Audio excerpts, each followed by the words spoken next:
Have you ever sat in a meeting where everyone was nodding, but something in your gut was quietly saying, "This does not feel right," and you still said nothing? Welcome to Mind Decoded. I'm Dr. Ann. And I'm Zach. Dr. Ann, what are we unpacking today? Today we are unpacking groupthink, not the cartoon version where everyone is weak or afraid, the real, research-backed pattern that makes smart teams make shockingly bad decisions. Okay, I already feel a little attacked by that opening.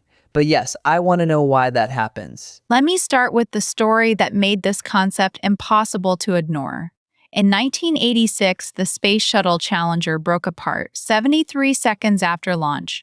All 7 astronauts were lost, and when the Rogers Commission investigated, they found something more disturbing than a simple mechanical failure. Engineers at Morton Deocole had raised a serious concern the night before. They were worried about a component called an O-ring.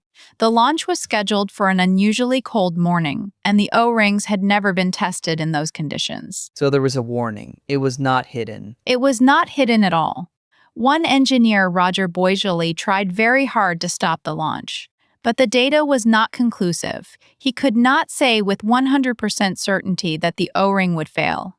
Under pressure, the group shifted the question. Instead of asking, "Can we prove it is safe to launch?" they asked, "Can the engineers prove it is unsafe?" That is a much higher bar. And that small shift changed everything. Yes, that is the groupthink dynamic in its most catastrophic form. The psychologist Irving Janis coined the term groupthink in 1972. He had studied events like the Bay of Pigs invasion, where brilliant advisors made a disastrous decision not because they were stupid, but because the group valued cohesion over critical thinking. That name keeps coming up, Janus. What exactly did he find? Janus identified several symptoms. Illusion of invulnerability, which makes a group feel almost magical. Collective rationalization, where warnings are explained away. Belief in inherent morality. Pressure on dissent. Self-censorship, illusion of unanimity, and mind guards. People who shield the group from uncomfortable facts. Wait, mind guards? That one is wild. A mind guard is not some movie villain. It is often a caring colleague who says, "Let's not reopen that," or "We already discussed that." They think they are helping the group stay productive, but they are actually filtering out the very information that could prevent a mistake. Okay. I have definitely seen that. And maybe done it. I think most of us have. That is why this research matters. This is not about shame. It is about seeing a mechanism. But a rocket launch is extreme. How does the same force show up in, say, my Tuesday meeting? Let me shrink it down. Have you ever been in a group chat planning a weekend trip? One person says a beach town.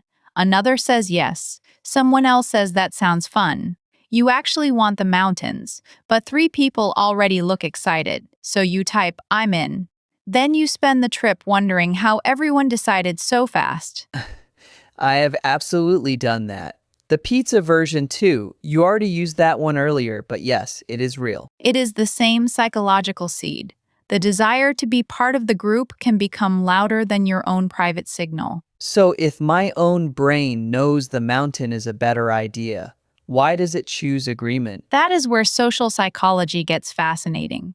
In the 1950s, Solomon Asch ran experiments where a person was put in a room with Confederates who all gave an obviously wrong answer about the length of a line. A surprising number of people went along with the group at least once, even when their eyes were telling them the truth. Wait, they denied their own vision just to fit in? Yes, some did, but not always because they believed the group. Many of them said afterward that they knew the answer was wrong, but they did not want to be the only one disagreeing. That is exactly what happens in a meeting. You might not change your mind, you just decide the social cost of speaking up is too high. That is a little scary. Because you think you are an independent person, but the group is rewriting your behavior. The group is not rewriting your beliefs. It is reshaping how safe you feel expressing them. There is a difference, and that difference matters. In a group with high cohesion, disagreement can feel like disloyalty, even if nobody says that out loud. So groupthink is not really about stupidity. It is about silence. Exactly. Think of groupthink like a thermostat that has been rewired. Instead of measuring the actual room temperature, it measures whether everyone feels comfortable. If everyone feels comfortable, it says the temperature must be fine. But comfort and accuracy are not the same thing. That is a terrifyingly good analogy. The group optimizes for calm, not for truth. And that explains why highly intelligent people can fail. Intelligence gives you the ability to analyze, but if the group's social software suppresses that analysis, intelligence never gets a turn to speak. So it is a social software problem, not a hardware problem. Beautifully said. And that is why the solutions are mostly structural, not motivational. Wait, this is literally what happened to me last month. Tell me about it. We had a launch planning meeting. The head of product was really excited about a deadline. Everyone around the table said it was aggressive but doable. My stomach was tight because I knew the data migration would take at least 2 extra weeks. But I looked around and I thought, maybe I am not seeing the whole picture. Or maybe everyone else already accounted for it. That is the private doubt loop.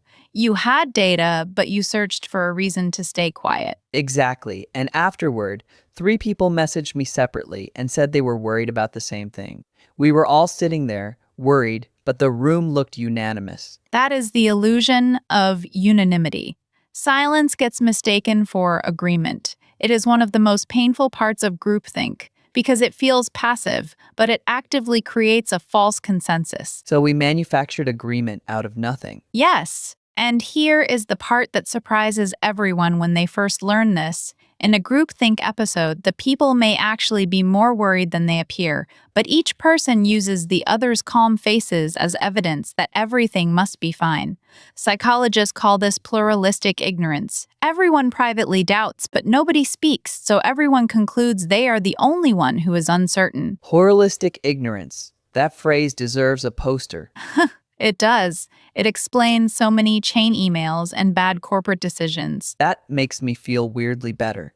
It was not that I was weak, it was that the room was giving me false evidence. Exactly.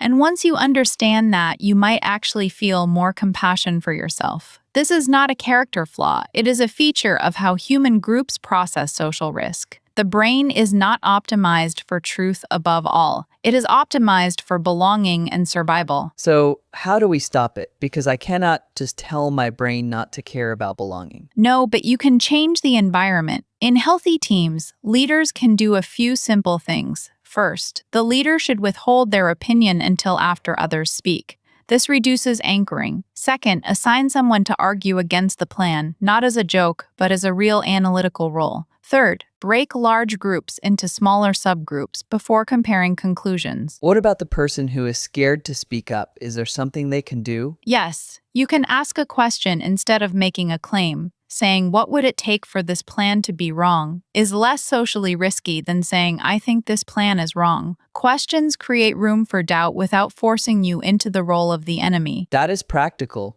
I like that. Another tool is a pre-mortem. Before finalizing a decision, the team imagines it is 6 months later and the project has failed.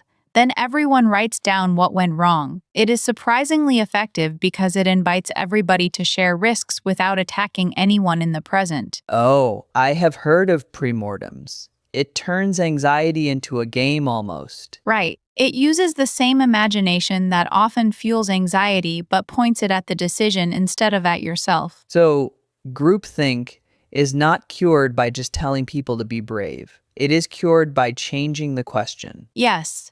Let me give you one more example. In hospitals, research on surgical teams found that when nurses and junior doctors feel unable to question a surgeon, errors are more likely to go unnoticed. That is groupthink in a life and death setting. But again, nobody is acting out of malice. The hierarchy and the desire for smooth collaboration can override clear warning signs. That is even scarier than the rocket because it is closer to daily life. It is. And in aviation, there is a famous principle called crew resource management. After several crashes where co-pilots did not challenge captains, the industry restructured communication so that any crew member could raise a concern without penalty. This was a direct attempt to interrupt the authority gradient that fuels groupthink. So even a whole industry can redesign for psychological safety. Yes, psychological safety is the antidote. It is not just a soft concept. Research by Amy Edmondson at Harvard shows that teams with high psychological safety report more errors, but not because they make more mistakes. They report more because people are willing to speak up. That visibility lets the team fix problems early. Wait, that is such a good paradox. High-performing teams might look worse on paper because they admit more. Exactly. And the organizations that punish that openness get silence instead. Silence feels safe in the short term, but it hides the very information that could prevent failure. So the next time a team agrees too quickly, I should worry. A good rule of thumb is this: if everyone nods within 5 minutes, someone is probably not saying something. Fast consensus is not always a sign of alignment. It can be a sign of hidden doubt. That is a strong takeaway. And it is a gift, because you do not have to become a difficult person to make a team smarter. You can simply ask one good question. And if this episode is making you rethink your last meeting, please subscribe and hit the bell. We release new episodes every day, and each one is built to make you see your own mind a little more clearly. Yes. And speaking of seeing clearly, here is a question you can carry into your day. The next time you are in a group that seems to agree, ask yourself, is this real agreement or is this silence with good lighting? Silence with good lighting. I am going to use that. Please do, and notice what happens when you give yourself permission to be curious instead of certain. That small shift can be the difference between a group that looks smart and a group that actually makes a wise decision. Thanks, Dr. Ann. This one hit close to home. Thank you for being so open about it. That is exactly what this show is for. We'll decode another one tomorrow.